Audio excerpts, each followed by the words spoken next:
Bueno, vamos a profundizar en este y en otros temas junto a Isquia Siches, que es la presidenta del Colegio Médico. Muchísimas gracias por acompañarnos en Marca Registrada. Bienvenida. Muchas gracias por la invitación. A ver, lo primero quisiera, porque hay varios temas que conversar, Senabast es uno, está también la reforma FONASA y este plan universal y todos los beneficios que se supone que va a tener. Entonces, primero quería preguntarte una opinión sobre, en general, esta idea de la Senabast, de que pueda intermediar en distintas etapas para distintos tipos de farmacia y la rebaja que se supone que debería tener en los precios de los remedios. Bueno, desde el Colegio Médico consideramos que es un avance, porque recordemos que previo al estallido social era bastante inimaginable que en Chile tuviéramos algo cercano a lo que es la regulación de precios.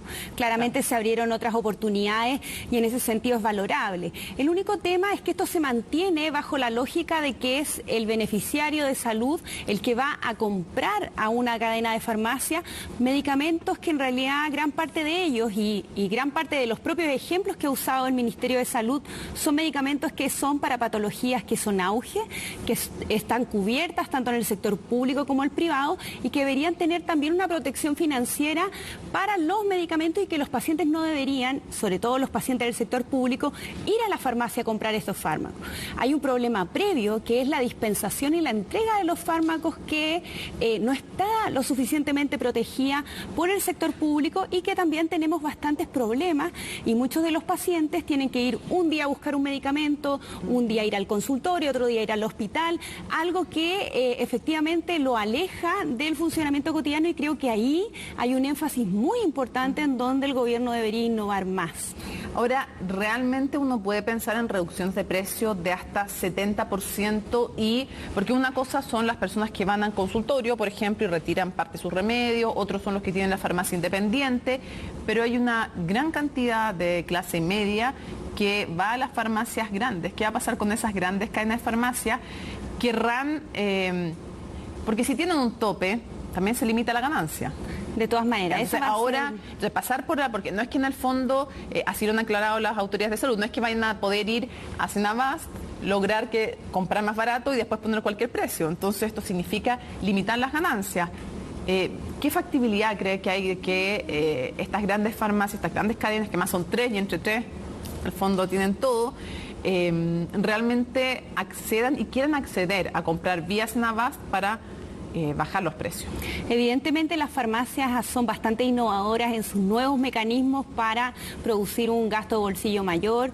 En ese sentido, esto va a lograr... los laboratorios también. Sí, esto va a lograr efectivamente lograr tener la intermediación, el mecanismo de compra que tiene Senabast y comprar más barato. Si uno ve algunos de los medicamentos en el precio que están hoy día y cómo van a estar próximamente, uno va a poder ver una diferencia. Cómo van a estar los stock dentro de las farmacias, sobre todo de cadena, o cuál va a ser el funcionamiento de ellos en torno a esto. Creo que es un tema relevante y que lo más probable es que vamos a ver nuevos vicios o nuevas formas de las farmacias para poder funcionar. Ahora, perdón, porque sí, además no es una obligación.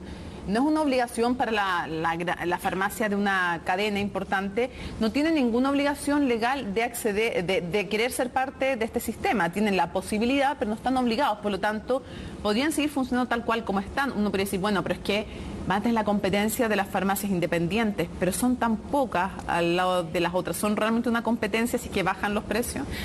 No, pero sí se abre lo que conversábamos al inicio. Yo creo que este es un paso que va en el camino de regulación de precios y creo que quienes han empezado esto y que han comprendido la relevancia, porque fármacos es un bien inextensible, la gente va a pagar por ese medicamento independiente de lo que cueste, por eso es tan perverso el mercado de los medicamentos. En ese sentido sí creo que hay una oportunidad importante y que las farmacias, en la medida que sigan creando nuevos mecanismos para poder aumentar sus utilidades, creo que los propios parlamentarios nos van a colaborar en poder tener un avance sustantivo en materia de regulación universal en el precio de los medicamentos. Pero sí está el desafío de hacernos cargo de esta otra ala, poder entregarle directamente con mecanismos innovadores como en la entrega a domicilio gran parte de los medicamentos que muchos de ellos son pacientes crónicos, beneficiarios de la red, que podrían obtenerlos, pero que la burocracia del sistema en la entrega los ha alejado de tener este beneficio. Ahora, decía el propio ministro Mañalich hace algún tiempo aquí en Marca Registrada que si no se lograba con estas medidas que estaban implementando y otras más, si no se lograba bajar el precio de los medicamentos, iban a tener que regular finalmente los precios, que él cree que iban a tener que caminar a eso. Yo creo que es el horizonte al que tiene que avanzar nuestro país, sobre todo por los antecedentes mórbidos que tiene el funcionamiento de las cadenas de farmacia, sobre todo las conocidas, coludidas, que además han sido parte de las que se han ganado las licitaciones del propio Estado, por ejemplo, en la primera fase de las propuestas en tema de medicamentos, como son los porcentajes de descuentos para la población FONASA. Ahí hay harto camino que recorrer todavía. ¿A qué se refiere con los antecedentes mórbidos? En realidad es lo que nosotros conversamos dentro de la comunidad, una distorsión profesional. No, nosotros los periodistas estamos llenos, decimos cuña, decimos SOT, decimos no sé qué cosa. Lo que nosotros gente... decimos cuando alguien dice que tiene enfermedades de base acá, efectivamente el sistema del mercado farmacéutico está bastante enfermo y ha ido arrastrando vicios. Lo que sí es que es probable que vuelvan a aparecer nuevos mecanismos para ir sorteando esta idea de regulación de los precios. Ahora, ¿cuál fue su impresión respecto del plan universal y de los cambios que va a sufrir para ello también FONASA, para ir después desmenuzando? Más allá de quizá la inadecuada sigla en un momento tan conflictivo, PSU, quizá no era la mejor estrategia comunicacional, pero bueno, nosotros como colegio lo hemos planteado abiertamente, esperábamos más. ¿Por qué? Porque esto estaba dentro de la agenda de gobierno antes del 18 de octubre, en este escenario en donde salud es uno de los temas más emblemáticos, creíamos que se había una ventana de oportunidad importante para hacer cosas más estructurales. Y lamentablemente eso no ha ocurrido. Hay una reforma que está planteada más que nada en cuáles son las coberturas de las enfermedades, los plazos, que son cosas relevantes para poder darle solución a los pacientes, pero no en problemas que venimos arrastrando y que no hemos solucionado desde los 90, que hemos tenido multitudinarias comisiones, pero que no toca los temas más emblemáticos, que es la segregación, la falta de solidaridad y cómo le damos sustentabilidad financiera. Mantenemos esta idea de ser jóvenes y sanos, estar cotizando en un sector privado, pero al momento de envejecer y enfermarnos, retornar al fondo público de salud, y eso no tiene mucha lógica desde nuestra perspectiva. Le voy a preguntar por esos problemas que se arrastran, pero antes quisiera preguntarle, ¿es un avance o no el hecho de que se diga para las personas que están atendiéndose en el sector público, que son la gran mayoría, 14 millones de chilenos, la verdad es que ustedes, si es que tienen alguna de estas patologías, tienen un plazo en que se les va a atender, porque hoy día no tienen ese plazo a menos que sean patologías auge? ¿Es un avance que ya se les ponga un cierto horizonte en que sepan que se les van a resolver sus problemas? De todas maneras, y es algo que ha planteado el colegio de cómo resolver las listas de espera, que no se van a reducir jamás a cero, pero sí tenemos que tener tiempos de espera máximo para poder... Un avance esa parte. De todas maneras, y nosotros lo que hemos planteado más es que falta el área estructural. Sí, para pero que voy a otra segunda pregunta que me gustaría saber si lo consideran como también una diferencia importante. Normalmente cuando se deriva del sistema público al sistema privado, lo que se hacía hasta ahora es que se buscaba alguien que atendiera a esa persona que no estaba siendo atendida en el sector público, pero se compraba a precio del privado. Y ahora se dice que viene con un precio establecido por el sistema público. ¿Es ese también un avance respecto de resguardar también el uso de los fondos públicos? Sí, pero el proyecto trae parte de letra chica y que entiende que también regula dentro de un mercado que va a tener un funcionamiento, que tiene topes, y de hecho acá se habla que hay un directorio que va a tener la potestad de poder hacer excepciones en esos mecanismos de compra. Es por eso que también nosotros comprendemos que en lo inmediato hay que comprar servicios lo más probable para resolverle patologías a gran parte de la población, pero hay que tener un horizonte diferente y eso requiere un enfoque de fortalecimiento del sector público histórico que lamentablemente hoy día no está resuelto, más que nada porque las personas no son solo enfermedades a resolver, y por eso uno tiene que montar sistemas sanitarios más robustos, porque hay que prevenir gran parte de estas enfermedades y hay que diagnosticarlas también. No es solamente que tengamos un listado de patologías, sino que tenemos ciudadanos que tienen una territorialidad, que tienen que tener un sistema sanitario que los pueda acoger. El director de FONASA, Marcelo Mozo, dijo, son sus palabras, lo cito, que con este cambio se convertía FONASA en un seguro público de salud que tiene como rol principal era asegurar el otorgamiento del Plan de Salud Universal y sus garantías a todos sus afiliados. Eso es muy relevante porque se trata de un conjunto de prestaciones que van a ser públicamente explícitas como compromiso de parte de FONASA a sus beneficiarios. ¿Usted cree también que se está cambiando en el fondo a FONASA dándole, decía el ministro, casi un rango constitucional a las garantías de salud porque tienen que cumplirse un cierto plazo? Sí, yo creo que gran parte de los titulares y de la estrategia comunicacional que ha montado el gobierno es muy atractiva. El gran problema es que el día de ayer ingresó el proyecto de ley y cuando uno empieza a ver, bueno, cómo vamos a fortalecer la gobernanza de FONASA, cómo van a estar, efectivamente, cómo vamos a transformarlo a un seguro, cómo vamos a llevar este sistema sanitario, esa parte es muy frágil, son grandes titulares, pero no está desminuzado, no tiene un correlato financiero, todavía no hemos conocido la evaluación económica por parte de Hacienda para poder cumplir estos grandes acuerdos, y en ese sentido yo pediría mayor cautela y también poder establecer frente a la ciudadanía que estas transformaciones también requieren inversión y fases para poder, desde colegio... el ministerio que va en fases progresivas y que requiere un aumento importante, porque se pasa de hecho desde 30.000 pesos que se invierten en FONASA por afiliado a 70.000, y eso requiere evidentemente una gran cantidad de recursos. Pero quisiera preguntarle, también está el tema de los medicamentos, un seguro de medicamentos. Si pudiéramos hacer un resumen de lo bueno y lo malo ya visto, en el fondo empezado a desmenuzar el proyecto y no solo el anuncio. ¿Qué rescata como lo mejor y lo peor? Sus principales puntos positivos y cuáles son los que le generan más preocupación como presidenta del Colegio Médico. Modernizar FONASA de todas maneras. Okay. ¿Qué va a venir dentro de eso? Vamos a tener que detallarlo. Tiempos y plazos para las patologías, excelente. ¿Cuáles son las falencias? La primera tiene que ver con esto de comprender solo patologías y no mirar un sistema sanitario. La segunda es que acá no hay nada en torno a esto de avanzar hacia un seguro nacional de salud, que es un horizonte que hoy día vemos hay bastante consenso a nivel tanto académico, del mundo social, de las organizaciones de pacientes, de las distintas enfermedades. Sistema público y privado. Ir avanzando en ese horizonte, entendiendo que ha sido parte de lo que ha planteado el ministro de Salud, que quiere hacer 2 planes espejos para después fusionarlo. Pero ¿por qué no hoy día dejar trazado el norte y entender que hay fases en esta etapa? Sino queda la percepción de que vamos a dedicarnos solamente a comprar resoluciones de patología y no tener un sistema sanitario que tenga un horizonte más allá de los problemas puntuales. Así también poder ir efectivamente fortaleciendo a los prestadores públicos, cosas que hoy día no están incorporadas, y una de las falencias más relevantes es que acá no se habla nada de redes asistenciales y los mecanismos de compra son transferidos hacia los beneficiarios, hacia este FONASA que cumple un rol de asegurador, desmantelando lo que se ha trabajado en toda la última década, que son en fortalecer las redes asistenciales. Y que antes de despedirla, preguntarle si es que le parece que era relevante esta interpelación.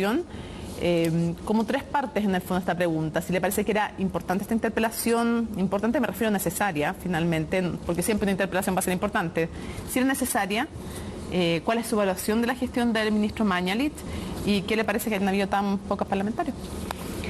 Bueno, lo primero es que tú preguntabas esto del amarillo. Él llegó hoy día a la interpelación regalando corbatas amarillas a los parlamentarios. Él ha sido parte de la estrategia también por el tema de los fármacos, lo cual habla un poco también del rol que ha tenido en el ministerio. Me parece que es relevante que cada cierto tiempo efectivamente los ministros de las distintas carteras den cuenta.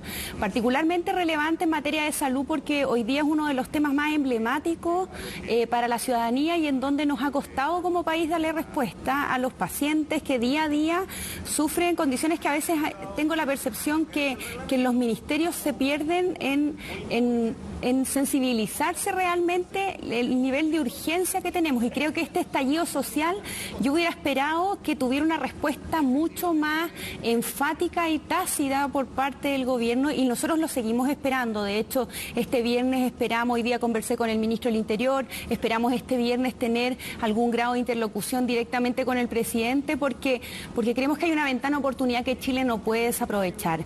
El ministro creo que tiene sus características bastante planteadas, quizá no es la persona que aúne las mayores voluntades en un momento que necesitamos avanzar en acuerdo. Espero yo que después de esta interpelación intente trabajar más cercanamente con algunos otros sectores, entre esos Colegio Médico, que está absolutamente disponible en contribuir y escuchar un poco más las propuestas que han salido para poder avanzar. La evaluación de su gestión, bueno, ha sido un poco compleja, sobre todo por el tema del estallido social. El funcionamiento en el ministerio no ha sido el mejor, no lo decimos nosotros en el Colegio Médico, lo dicen las autoridades de los distintos servicios de salud de su coalición, que son de su sector, y creo que no ha sido un gobierno fácil a nivel ministerial.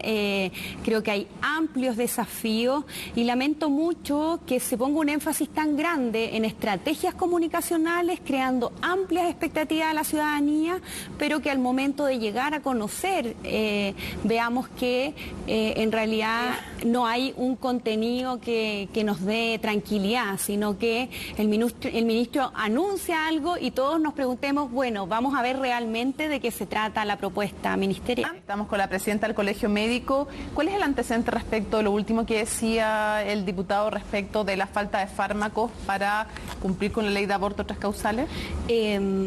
Para poder producir las interrupciones del embarazo se usa un medicamento que se llama misoprostol, pero además asociado a otro medicamento que es la mifepristona. Lamentablemente la última licitación se hizo en el gobierno previo y hoy día hay un quiebre de stock nacional, no hay disponible, lo cual hace mucho mayor efectivo, hace que el procedimiento sea con menor dolor, así que efectivamente nosotros también como colegio, con nuestro departamento de género, estamos recabando los antecedentes para ver cuál es el error, y por lo menos lo que alcancé a escuchar del ministro es que él no tenía conocimiento, que se iba a poner al día rápidamente en esto, pero hay ahí evidentemente un abandono de funciones que es necesario aclarar de quién estaba a cargo, sobre todo cuando se han planteado las dudas, no solamente en la administración del ministro Mañalich, sino que también en la administración del ministro Santelice, de obstruir un tanto el acceso a las mujeres en una ley que está vigente. O sea, se pueden hacer las interrupciones del embarazo, pero no con el método óptimo y menos doloroso y más seguro, eso es. Eso es, justamente. Perfecto, al faltar este otro remedio. Y para cerrar, solamente me queda una duda, porque usted dijo, fueron sus palabras, el ministro es alguien con características muy marcadas y no es la persona óptima para llegar a acuerdo. ¿A qué se refería con eso y a qué se refería con eso de las características muy marcadas? Bueno, yo no bien diplomático, pero me gustaría entenderlo bien. ¿A qué se refiere con eso? Intento no caer en los mismos errores que el ministro, pero cuando él llegó venía con antecedentes también de su funcionamiento, de enfrentarse directamente, de muchas peleas, particularmente, por ejemplo, con el gremio médico. Nosotros esperábamos un cambio de actitud en esta administración ministerial. Lamentablemente hemos visto nuevamente una importante estrategia comunicacional y también un ánimo de confrontación cotidiano. Habitualmente, cada vez que se le pregunta en algo que él no tiene respuesta, saca a colación sociedades médicas o algo como para intentar efectivamente tirar a que otro tiene el problema y no los problemas ministeriales. Una crítica entonces también a las sociedades médicas, dijo él, hay muchos profesionales que venden sus servicios en sociedades, a través de sociedades médicas y se malgasta mucho dinero del sistema público de salud en aquello, es algo que tenemos que parar. Bueno, nosotros lo hemos conversado desde el gobierno anterior, hemos estado siempre ampliamente disponibles para resolverlo, pero esto no es algo que la crearon los médicos, son los mismos administradores de los hospitales quienes han encontrado estos mecanismos para contratar médicos en esto de la competencia público-privada.